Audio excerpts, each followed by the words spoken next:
not right, but May 6, 1986.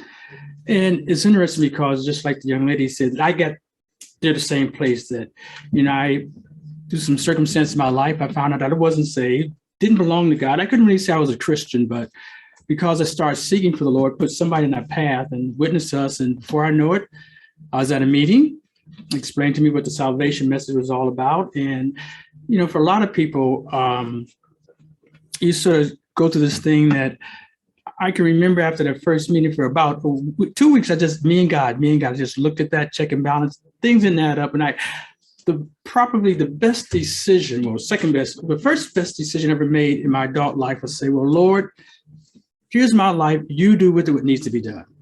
Went back for the next meeting, got filled with the Holy Spirit. And I know I did because I spoke in tongues, and it wasn't mass hysteria. It wasn't something I was coerced to, but it was something that happened to me because the Lord filled me with the Holy Spirit.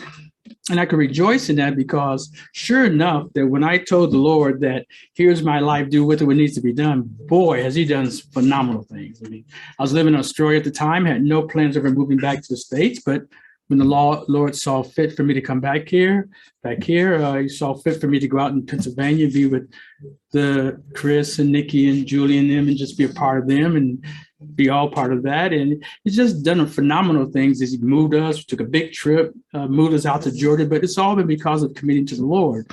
I guess really what I want to give testimony about today is just, this has really been a God week. It's a Tuesday I had scheduled for a hernia repair. And it's something I've been dealing with for probably almost 2-3 years. It was minor. 3 years, my wife corrected me. 3 years is minor. Thought, well, I don't really want to go through the surgery right now. And then one circumstance, I was out of work, didn't have health insurance. And then I said, Lord, I really don't want to have surgery. For 2 years, we just prayed, Lord, heal me. Don't want to have surgery. And then this year, after everything I'd done, it started to get a little bit more pronounced, a little bit more noticeable. And at the beginning of October, Lee and I said, we're just going to pray past about this. Say, well, Lord, this is it.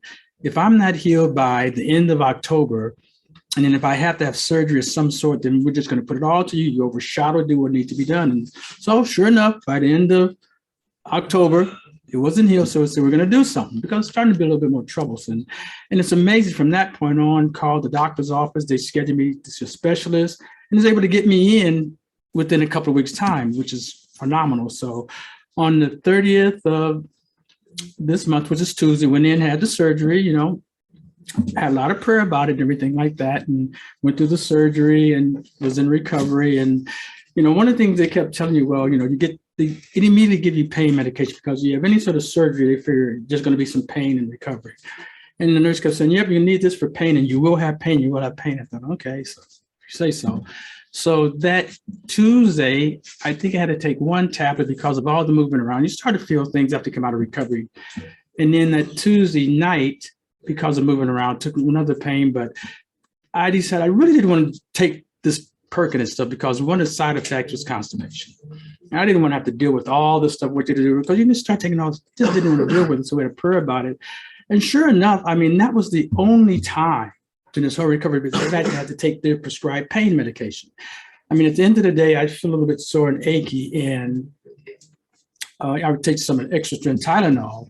But the blessing to that is that one of the side effects coming in, you get a sore throat. And when you get a sore throat, you cough. And when you cough, you hurt.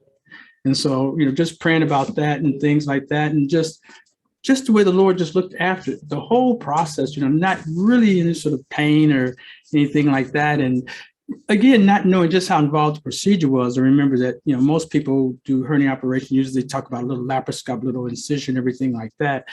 Well, come to find out, mine was a little bit more involved in that, and didn't know that until, what was it, on Friday when I could take the dressing off and had to then take a shower, and he was helping me get undressed. It was incredible. It's kind of funny now. It's incredible. But when she saw the wound, her eyes got about that big. And she asked me, have you seen this? I'm like, seen what? And then it was pretty long incision, like 10 staples they had to put in it. So it was more involved than I thought. So it really made me rejoice in the Lord then that, wow, that I had no pain after going through all of that. So it really was a blessing. And then I guess to cap it off, that we bought a new car yesterday. And it's a blessing us because it's been in the cards for about a year. we already decided what we wanted about a year ago, and what we wanted to get, and we again just prayed about it for the Lord. And the weekend before that, we went out to a dealership. We saw the car, we thought it was right, got online, called the dealership, thought it was the right car. And before we went out there, said, well, Lord, if there's something about that that's not right, don't let it happen. Went out to the dealership, they didn't have the car.